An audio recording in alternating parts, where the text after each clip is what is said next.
안녕하세요, 덕진여입니다. 오늘은 일본 생활이 힘들어서 포기하게 되는 이유에 대해서 이야기해보려고 합니다. 본론 바로 들어가겠습니다. 이 영상을 끝까지 보고 내 얘기다 싶으면 그냥 일본에 오지 마세요. 전 이 영상을 통해 혹시라도 일본에 살아보겠다고 왔다가 일본에 온 걸 후회하고 귀국을 선택하게 될지도 모르는 미래의 피해자분들이 애초에 일본에 오는 걸 포기하도록 설득해볼 겁니다. 어떤 이유로 고향을 떠나 일본까지 건너와서 살기로 마음먹었는지는 모릅니다. 이유에 사람마다 각각 다르겠죠. 이유가 뭐가 되었건 그게 중요한 게 아니에요. 왔으면 정착을 해야 하잖아요. 안정적으로 자리를 잡고 원하는 것을 이루고 결론적으로 본인이 행복해야 하잖아요. 하지만 다들 아시다시피 고향을 떠난 외국에서 정착하고 자리 잡는다는 게 말처럼 쉬운 일은 아닙니다. 저 역시 같은 시기에 일본으로 건너온 한국인 동료가 많았지만 많은 분들이 결국 1, 2년 내로 귀국을 선택하고 돌아가는 걸 계속 봐왔으니까요. 저 또한 한국으로 귀국하고 싶은 유혹을 겪었기 때문에 이건 저에게도 남의 이야기가 아닙니다. 막말로 고향을 떠나서 먼 외국까지 취업하러 온 사람들이잖아요. 그 마음이 가벼울 리가 없죠. 엄청 큰 결심을 하고 왔을 거예요. 그런 분들도 일본에서 멘탈이랑 하고 귀국을 선택할 정도니까 외국살이가 어지간히 힘든 일이라는 거는 부정할 수가 없겠네요. 그쵸? 그렇다고 귀국을 선택하는 게 꼭 나쁜 것만은 아니잖아요. 일본에서 살아가는 게 나와 맞지 않다는 걸 알게 되었다면 그것 또한 하나의 발견이고 발전이겠죠. 그런데 말이에요, 이렇게 끝내기는 싫은데 조금만 더 해볼걸, 이렇게 아쉬움을 남긴 채 한국으로 돌아가는 건 너무 안타깝잖아요. 실제로 한국에 귀국했다가 1, 2년 뒤에 결국 일본을 다시 찾아오는 사람들도 있어요. 아쉬운 거예요. 힘들어서 귀국을 하긴 했는데 일본에서의 생활이 잊혀지지가 않는다고 하더라고요. 그래서 준비했습니다. 이번 시간에는 제가 생각하는 일본 생활을 어렵게 하는 근본적인 원인, 그리고 그 해결책을 말씀드리려고 합니다. 이번 영상에서 전 이것 하나만 다룰 거예요. 바로 일본어입니다. 너무 뻔하다고요? 그럼에도 불구하고 저는 일본어 이야기를 하지 않을 수가 없어요. 왜냐하면요, 한국으로 귀국하게 만드는 1순위는 제가 경험한 바로는 바로 일본어거든요. 그리고 기대하셔도 좋습니다. 이번에 말씀드릴 내용은 님들이 아는 그런 뻔한 내용이 아니거든요. 일본에서 자리 잡고 살아가다 보면 자주 받는 질문이 있습니다. 일본어 얼마나 할 줄 알면 일본에서 일하고 먹고 살 수 있나요? 이 질문에 대한 대답은 굉장히 어려워요. 일본어를 유창하게 할 수 있으면 되는데 이걸 몰라서 물어봅니까? 아니잖아요. 그런데 보면 모르는 것 같다는 거예요. 단도직입적으로 말씀드리겠습니다. 당장 일본인 아무나 붙잡고 대화를 해보세요. 요즘 일본인이랑 랜덤으로 통화 가능한 어플 많잖아요. 그리고 자유롭게 이야기를 나누어 보는 겁니다. 어떠신가요? 재밌고 더 이야기하고 싶고 시간 가는 줄 모르시겠나요? 그렇다면 축하드립니다. 당신의 일본어가 유창해지는 건 시간 문제고요.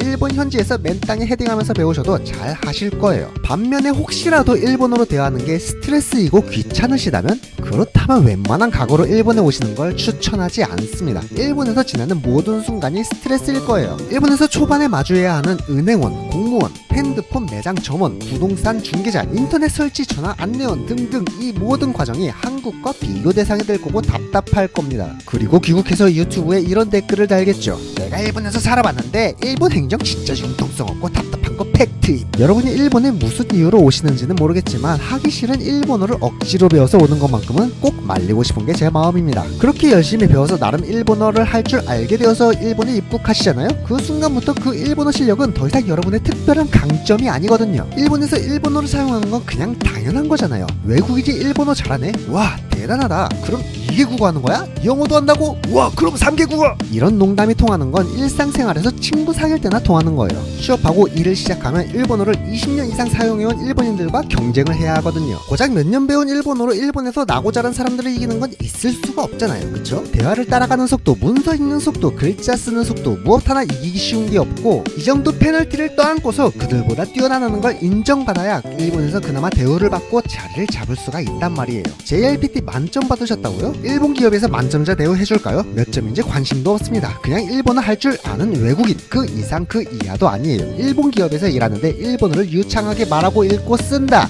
그건 너무 당연한 거잖아요. 일본에서 살아가는데 겨우 일본어에 에너지를 소비하는 건 너무 아까워요. 여러분이 진짜 에너지를 쏟아야 할 다른 중요한 일들이 너무나도 많습니다. 업무도 배워야 하고 일본 비즈니스 매너 상식도 배워야 하죠. 그리고 다른 일본인들보다 여러분이 유능해질 수 있는 무언가를 찾아서 결과물을 보여주는데 에너지를 쏟아붓기에도 이미 너무 바빠요. 일본어는 그냥 일상 속에서 자연스럽게 늘려가는 것이 훨씬 효율적입니다. 그리고 이게 가능하기 위해서는 일본어를 듣고 말하는데 스트레스가 없고 오히려 즐거워야 해요. 그럼 유창해지는 건 정말 시간 문제거든요. 실제로 저 역시 일본에 와서 따로 일본어 공부를 한 적은 없습니다. 일본어 공부할 생각을 안 해본 건 아니에요. 충동구매로 공부할 책도 샀거든요. 근데 한 페이지도 공부 안 했습니다. 왜 안 했냐고요? 이거 한 페이지 볼 시간에 다른 공부하는 게 훨씬 효율적이라는 걸 확신했거든요. 그 결과 저는 여전히 일본인보다 느리게 읽고 모르는 한자도 많으며 대화에 모르는 단어가 가끔 나옵니다. 그럼에도 불구하고 커리어를 쌓고 몸값을 올리고 기업의 인정을 받는데 전혀 문제가 없었어요. 왜냐고요? 일본어가 회사에 돈 벌어다 주는 건 아니잖아요. 다른 거 잘하면 됩니다. 일본어는 그냥 일본에서 즐겁게 생활하다 보면은 좋든 싫든 조금씩 늘어갑니다. 심지어 집에서 혼자 맥주 깬 홀짝이면서 애니를 봐도 드라마를 봐도 영화를 봐도 일본어는 늘어요. 이러면서 메일을 주고받다 보면 자연스럽게 읽고 쓰는 능력도 조금씩 늘어갑니다. 중요한 건 이렇게 일본어를 듣고 말하고 읽고 쓰는 게 즐거워야 한다는 거예요. 이게 스트레스면 일본 오시면 안 됩니다. 진심으로요. 그냥 시원하게 소신 발언할게요. 오지 마세요. 물론 그냥 일본에서 한번 살아보겠다는 목적으로 찍먹하러 오시는 분들까지 막을 생각은 없습니다. 그냥 1년 워홀이나 한 달 살아보기로 와서 일본의 바이브를 직접 피부로 느껴보고 일본이 도전해볼 만한 가치가 있는 나라인지 직접 겪어보는 것도 좋은 방법이라고 생각해요. 중요한 건 정착하려는 목적으로 오시는 거라면 일본어를 좀 더 리스펙 해달라는 겁니다. 일본어를 스킬이 아니라 환경이라고 생각하시면 이해하기가 쉽습니다. 공기처럼요. 나 일본어 할 줄 알아. 이거 일본에선 나 숨 쉴 줄 알아. 이거랑 다를 게 없다니까요. 일본에 와서 일본어 스킬로 뭔가를 해보겠다? 이미 피곤해요. 일본어 쓸 때마다 MP가 갈려나갈 것 같잖아요. 차라리 일본어 조금 못해도 앞으로 일본어로 생활할 생각에 가슴이 두근거리는 사람이 훨씬 더 잘 해나갈 거라는 게 제 생각입니다. 못 알아들으면요? 다시 물어보면 돼요. 틀리면요? 고치면 됩니다. 제가 이번 영상에서 일본에서 살아가는 외국인 입장의 장점을 하나도 이야기 안 해서 그렇지 일본에서 외국인으로서 일본어 조금 못하는 거 웬만하면 다 커버가 됩니다. 대신에 다른 것도 잘하면 돼요. 일본인들보다 여러분이 훨씬 잘할 수 있는 거 찾아보면 엄청 많습니다. 모르겠고 난 일본 가자마자 일본인들 싹 다 즐기고 유능해지고 싶다. 그렇다면 차라리 영어를 공부하고 오세요. 영어는 일본에서도 스킬로 통하니까요. 그리고 일본 시장이 사실 여러분이 상상하시는 것보다 좀 많이 큽니다. 그래서 외자기 기업도 많아요. 그런데 영어 잘하는 일본인들은 항상 부족하기 때문에 그 자리에 여러분들이 들어가시면 됩니다. 어떠신가요? 일본에서 살기 힘든 이유 1순위가 일본어라는 점 이제 좀 납득이 되시나요? 결국 일본어와 친해지는 것이 일본 정착의 1순위 조건이라는 겁니다. 그리고 이건 여담인데요. 전 세계적으로 사람들이 일본어에 관심을 갖는 원인 그 1위가 일본 애니라는 거 혹시 들어보셨나요? 그래서 오늘의 결론!